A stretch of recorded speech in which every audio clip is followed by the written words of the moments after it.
glad you joined us in the trenches with Dave Lapham, brought to you by First Star Logistics, because our guest is none other than Lou Anarumo. And I'll tell you, he's a football guy. He's a football lifer. I always learn more than one thing in conversation with Lou Anarumo, and we dissect and digest the Pittsburgh Steelers victory and what needs to be done to knock off the Tennessee Titans, the next opponent.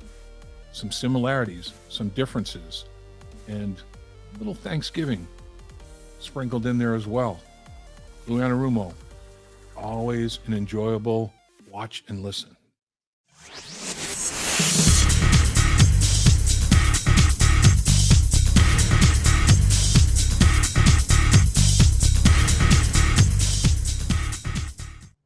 As always, we want to welcome you to In the Trenches with Dave Lapham, brought to you by First Star Logistics, and you're very wise to join us today in our studios at First Star Logistics, because we are being joined by defensive coordinator Lou Anarumo, and it's always a real pleasure.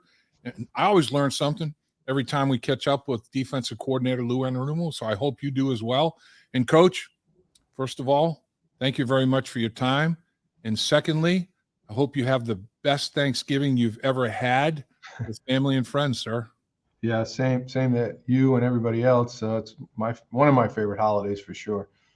Yeah, it's up there for me. I mean, I love Thanksgiving dinner, but leftovers, turkey sandwiches for the next few days, man, that dog will hunt, Coach.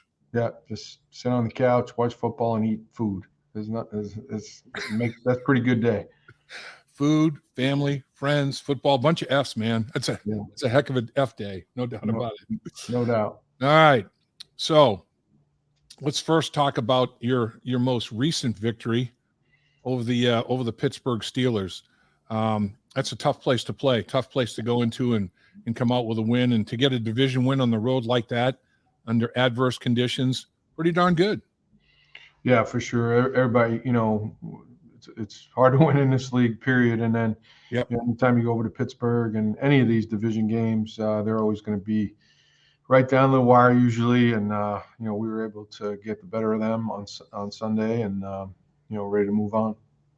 Now, I know you were saying it, your players were saying it after the game in the locker room as well, that in the first half it didn't go as well as you wanted it to defensively, and it was kind of self-inflicted. It wasn't necessarily anything Pittsburgh was doing. It was more what you guys weren't doing, I guess, as such. Is that a pretty accurate assessment, and that at halftime you didn't really need to make a whole lot of adjustments, just tighten the screws down a little bit? Yeah, I think for the most part, you look at a couple of touchdowns that we gave up, and in the long run, it's just we got the run kind of bottled up, and it's a simple crack replace, and we didn't handle it the right way. And then the touchdown pass, we're a little unsettled before the ball snapped, so our eyes aren't in the right place. It's, again, a simple pickup. We end up hitting the quarterback, but the receiver's wide open. So, those, and then we had two big penalties that kept drives alive on third down. So that's kind of what we looked at in the second half. We just kind of settled down and played like we can play. Boy, did you ever play. Third quarter, Coach, is another masterpiece. I mean, you've had multiple halves this season that I think that should go on a loop at Pro Football Hall of Fame. But this third quarter, it's got to be the 5-star loop, because I mean, they go 13 plays, 19 yards in 4 drives. And the fourth on the fourth drive, it's 4 plays because they kicked the field goal. I mean, it was 3 offensive plays and they go out and kick a field goal. Now that's a play. So, it's it goes down, but that's unbelievable. And only 3 points because of a sudden change that you guys did such a great job on. A short field after an interception, after a takeaway by the Pittsburgh Steelers. And you guys say, that's it. They get nothing out of that. They pick up 6 yards total and have to, kick that field goal. That quarter, Coach, I mean, is that as good as it gets? Yeah, I mean, the short field on the sudden change, kind of pride ourselves on going to put the fire out wherever we need to. Jermaine Pratt, who I think played one of the guys that played an outstanding game on Sunday night.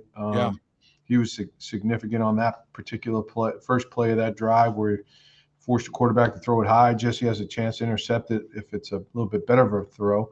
And then we're able to get them the third down and make a third down stop, and they kick the field goal. And just executing and kind of being more like we're used to. So let's see, 1, 2, 3, 4, 5, 7 drives in the second half up until that last, drive where I'm not saying it's garbage time, but I'm saying, you're playing a lot of prevent looks and all that sort of thing. That they did get a touchdown there, and I'll credit them for that. But 6 drives, 2 first downs, just absolutely suffocated the heck out of the Pittsburgh Steelers. You mentioned, the play of Pratt. Anybody else, Coach? Once you took a look at the way the defense played, that should get a little star on the forehead? Yeah, I mean, I think first of all, you start with DJ coming back, DJ Reader, playing as many plays as he did. He's feeling good, so we left him out there. Obviously Sam and Trey. Trey is just every snap he's around the quarterback. It's crazy. He's able to finish one off. Had another one where he's close. But he's constantly around the quarterback. He's got one of the better win rates in the league. As I mentioned, Jermaine and Logan just, really, really good. The safeties playing a solid game and go from there. I thought Cam Taylor-Britt really, really tackled well. Right. Good of a tackling game from a corner that I've seen in a while. So, he's can hang your hat on that with Cam, that he's going to be competitive and tackle his butt off. Yeah, 9 unassisted tackles, 12 total tackles. That's a heck of a day. He is physical. He's a willing participant, isn't he? He is a first responder for sure. I like that. I like that a lot.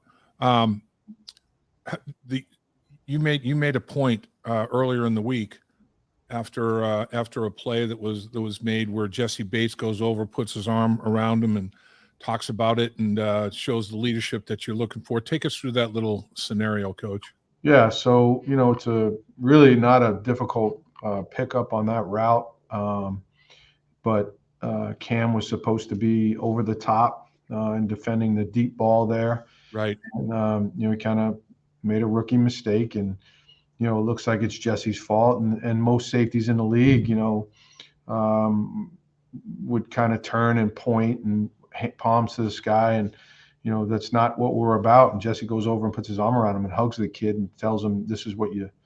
I'm not quite sure he said it in those nice words, but he did it in the right way, and that's what's important. So the Pittsburgh Steelers, as a team, they want to run the football. They want to play great defense. They have a big running back in Najee Harris. You did a good job on him for the most part. Leveraged him pretty darn well. Got a lot of bodies around him to a large extent. And now you go from a scenario where that's the mantra to Tennessee in Nashville with Vrabel and with a guy that is defensive end size running the football in Henry. So it's like Najee times whatever. With the same mentality, we're going to run the football. We're going to play salty defense. And so I'm not saying it's a dress rehearsal, but I mean, the fact that you play the Pittsburgh Steelers and then go play the Tennessee Titans back-to-back weeks, is there any advantage there at all, Coach? I think a little bit, but at the end of the day, our guys are familiar. Feels like we just played Tennessee, even though it's been quite some time. But right. When you put the tape on, you see, we gotta bring the same energy, do the same things we did last year. And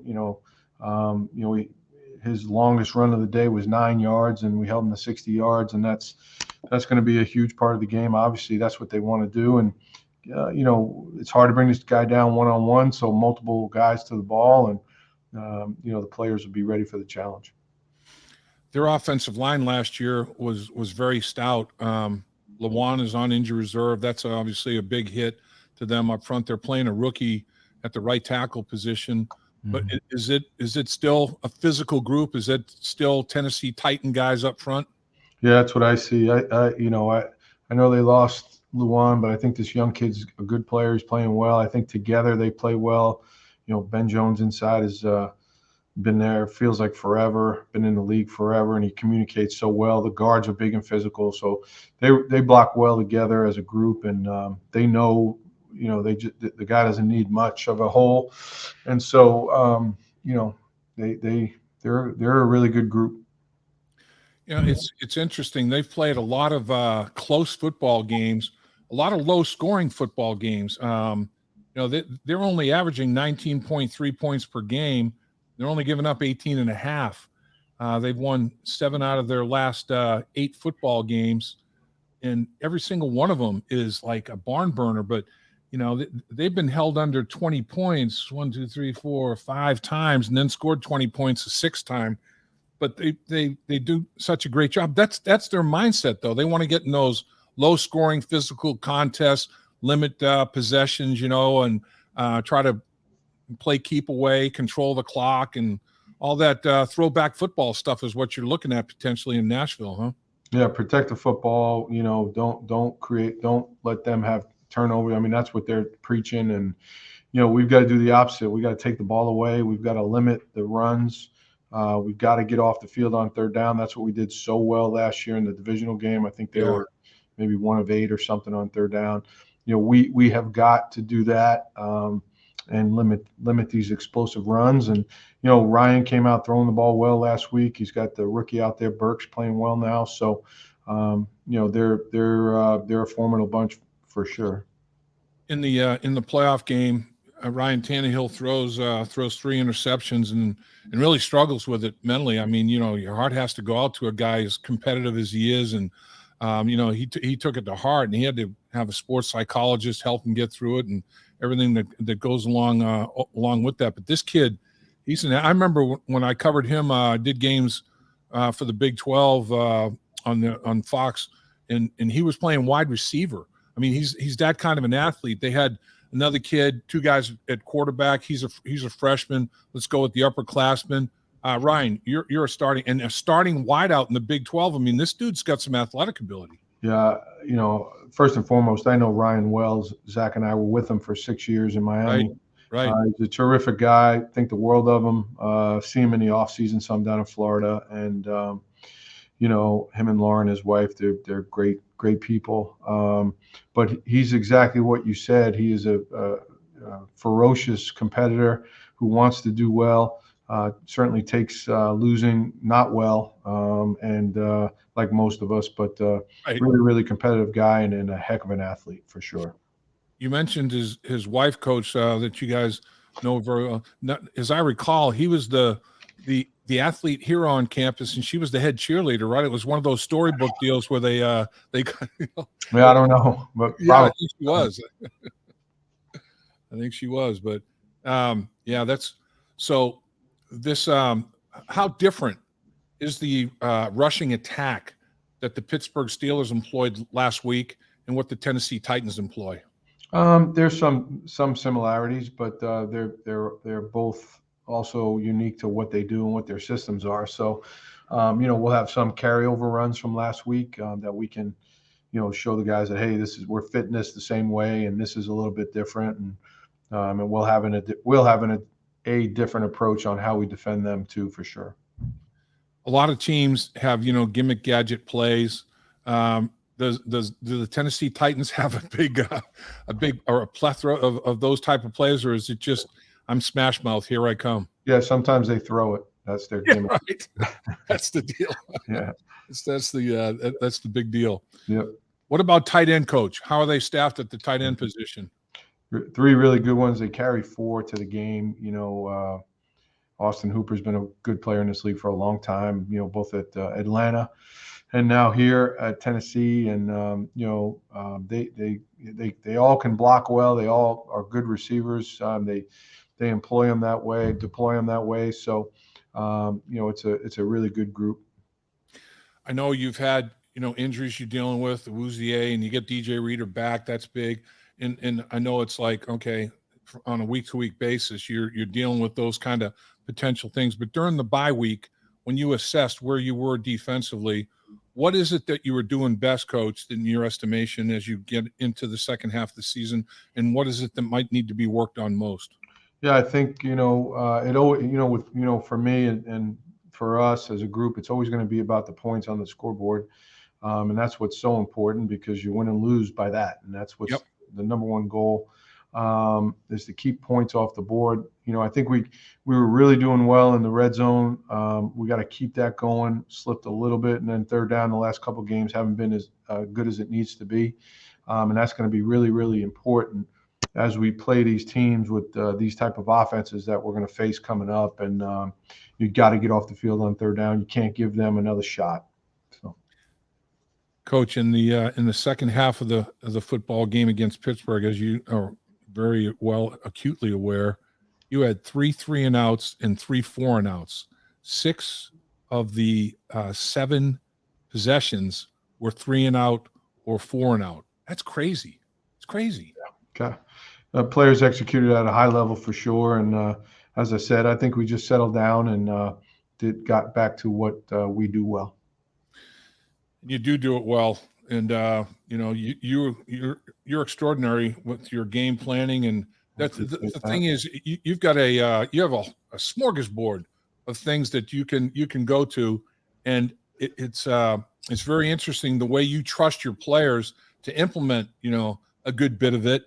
And they come through for you. And you guys really you show a lot out there, Coach. A lot to absorb for players to make sure that they're on point, and you trust the fact that they will be, and they respond for you.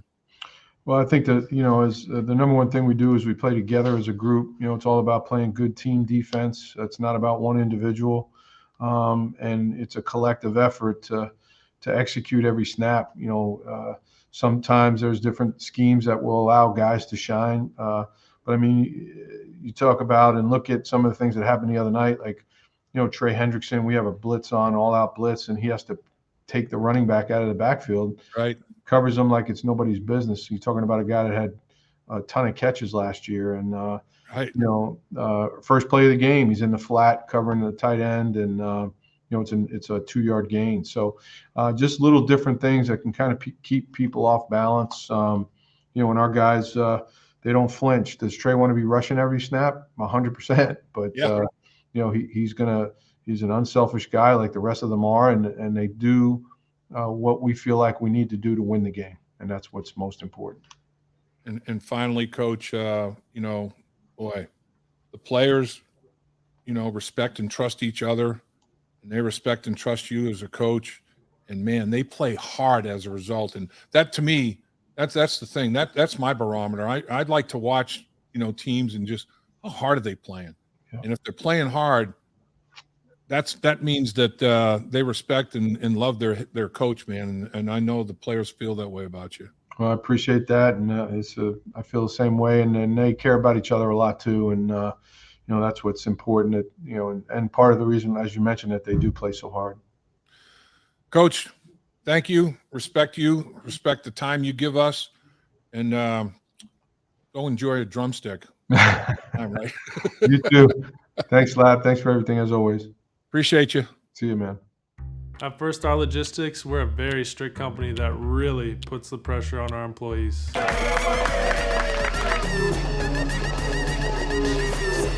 Breaks? What are those? That's what I'm talking about, Icky. Get the body right, then the mind's right. Gotta get that body right. That's right. Yes, sir. Become a star with a chance to earn the highest commission percentages in the industry as a freight broker agent. Check out firststarlogistics.com.